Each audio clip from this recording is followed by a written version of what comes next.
Welcome to the very first episode of the Unapologetic Anthropologist. Thank you for joining me. I am your host, Rebecca Ott, and I really wanted to take the time today to start off by explaining what anthropology even is, why is it important to even talk about, discuss in general, why should you even listen to this podcast. So I thought the best place to start to really dive into that rabbit hole was going to be how humans study other humans. So let's just jump in and get started.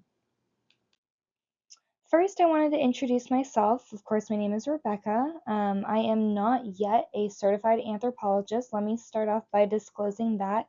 I am a student currently pursuing my master's degree in anthropology at the Harvard Extension School. It has been the most wonderful experience and kind of why I started this podcast. I asked myself, why is this important?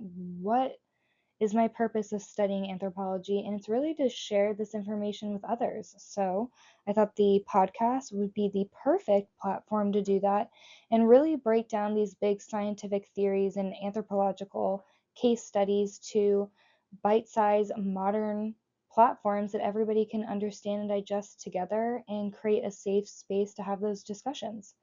I have not yet specialized in a specific area of anthropology. We'll talk about that a little bit later on.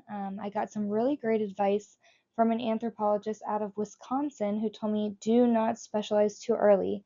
Explore every avenue, every branch of anthropology. Really make sure you know what you want to study before you sit down and write that thesis. And I am fully taking her advice.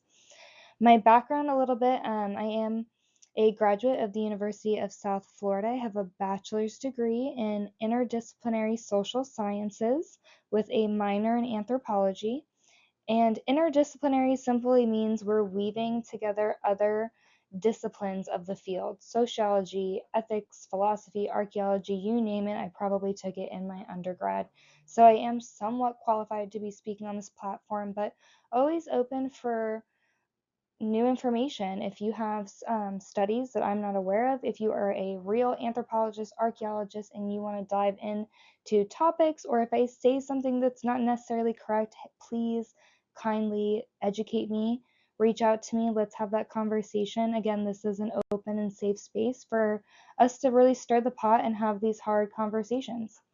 So, really, like, who the heck is this lady? What the heck is she talking about? Why is this important? We're going to dive into it. First, let's really dive into what anthropology even is. Why does this apply to you? Why is this important? And really, anthropology is the human story. It's the study of humans across all time, our societies, our languages, our culture, biology, history, you name it, anything that really encompasses the meaning of being human, which can be debated, and we'll talk about that later on. Questions like, what does it mean to be human? What type of human are we talking about? What traits differ or unify us? What does bring us together? What makes us unique? The whole entire story, which is kind of the reason I fell in love with anthropology. There's some mystery, there's some lore here that we don't know everything that we think we know. Moving right along, there is four distinct branches of anthropology, and I should disclose I am studying American anthropology. I know this differs quite a bit across the world depending where you're trained and how you're educated. So if you are an international student or professional, feel free to let us know how this differs in your part of the world. My background typically is going to be in cultural or archaeology. Cultural anthropology is the study of our beliefs, rituals, social systems, everyday life, interactions, things like that. Archaeology is probably what most of you are familiar with and is going to be most highly debated on this platform. I'm sure most of you are picturing like Tomb Raider or Indiana Jones, and I will explain in a later episode how those two people are not actually anthropologists. But you're probably familiar with archaeology in some fashion. It is the study of past societies through material remains. They're like professional trash investigators, and they do the most crazy analysis. You're probably most familiar with those case studies as well. Moving on, we have linguistics over there to the right-hand side. Of course, that's the study of language and communication, and we'll get into an episode about linguistics specifically later on. And then, of course, biological and physical anthropology at the bottom. This studies evolution, genetics, primates, and fossils. I'll be honest, my heart is torn between North and South. I have a lot of background, studies, case studies in cultural anthropology, and as I'm moving into my graduate studies, really falling in love with biological and physical anthropology, which probably makes a lot of sense why I have not specialized yet. Getting back to the origins of anthropology, now keep in mind I could probably do an entire podcast episode on the origins themselves, but for the sake of time, we're going to try to do the cliff notes here. We do have the early curiosities dating back to Greek observers, Islamic practitioners, world travelers, explorers, etc. The list goes on and on. We can spend hours talking about the great early thinkers of the world and of humanity. And then, of course, with the expansion of European colonial expansion, and we'll talk about the good, bad, and ugliness of that rabbit hole later on. But we do have to give credit, it did heavily grow the discipline of anthropology and just observing new cultures in general. Moving on, again, this is probably an entire book. I'm probably missing so many important people, but I want to give you the cliff notes here, just the snapshot from my education. We have Franz Boas, who is the father of American anthropology. Please feel free to do your own research on either individual. They are extremely interesting. They have lots of great facts, case studies, and things that can really open your brain into the anthropology world and that type of thinking. Franz Boas, his core concept was cultural relativism, that no culture is better than another. Just because we are Americans and we are educated a certain way does not mean we are superior to any other education, and vice versa. Cultures need to be met on their own terms, just as people. Makes perfect sense to me, but of course, always up for debate if you have a different perspective. Just be kind and open as you share on this platform. Then we go over to his student, Miss Margaret Mead, one of my personal heroes. She was a student and innovator, but really famous for studying adolescence and gender roles, and really the shaping of human identity through culture. Really, really interesting person to do your own research on if you're curious. Moving on to, what do anthropologists even do? How do they work? That does depend on which branch you're in. Remember our 4 branches we talked about earlier. We do have ethnographic and participation observation. There's amazing case studies, novels. This is a detailed cultural observation by directly living in communities, something that really fascinates me.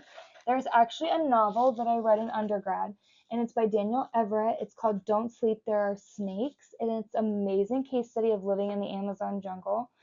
Definitely recommend either the hardcover book or the audiobook is great as well.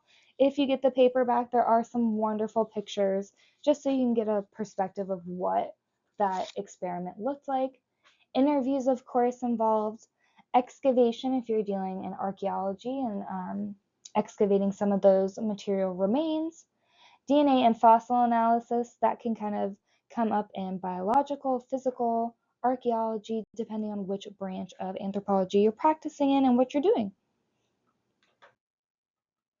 Now, I do want to point out the ethical evolution and sometimes the biggest reason to stir the pot in anthropology. As we know, history is not always written correct. It doesn't always treat everyone with the most respect. Of course, history has a lot of biases. So anthropology has a strong emphasis on respect and consent. Anytime we go in to do interviews, in-person details of culture, we want to make sure that we respect that culture, respect the stories that we're hearing, and then of course get consent to do so in the first place. Being active within the communities and collaboration, really becoming the sponge of wherever you've immersed yourself, and decolonizing research and rewriting some of those past mistakes that might not be so ethically exact, extracting data that maybe we shouldn't have or have done unethically. Of course, racial profiling, ignoring local voices, things like that, trying to correct the industry and the practice as we move forward in this modern time that was not necessarily a concern at the dawn of anthropology, making sure that is in the forefront. Why does any of this matter to you? If you're still listening, thank you. I appreciate you sticking with me here. My unapologetic nerds, but we are jumping right into how does this even matter in your day-to-day life? Why should you even be talking about anthropology? And I'm not talking about the store. And really, it boils down to every aspect of your life, but I just wanted to give a little snapshot here. Of course, healthcare studies, understanding biological and medical needs, climate research, forensics, human rights, museums, and of course, AI ethics, which I should not even have to explain if you've been keeping up with some of the modern things going around in the world, but really navigating how that's going to have an impact on human culture. And I'll leave you with my final thoughts. I know we went over a lot today. I know there's probably like 700 things that you're ChatGPTing or diving into, and I do recommend be very careful as we dive into some of these topics. Use academic sources, be smart, don't be on TikTok listening to crazy things and conspiracies. If you comment on my platform that the world is flat, I will block you because that's one of my hot points, to be honest. But just be careful. Use your brain. Take everything with a grain of salt. Humanity is diverse. We're vast. We carry hundreds of different perspectives, which why it matters intensely where your research comes from. Double check, cross check, make sure that you're getting the same foundation there. We have different reasons, we have different motives, different cultures for doing things, but we still remain fundamentally connected in some way. We're all human. We all have that same piece of us.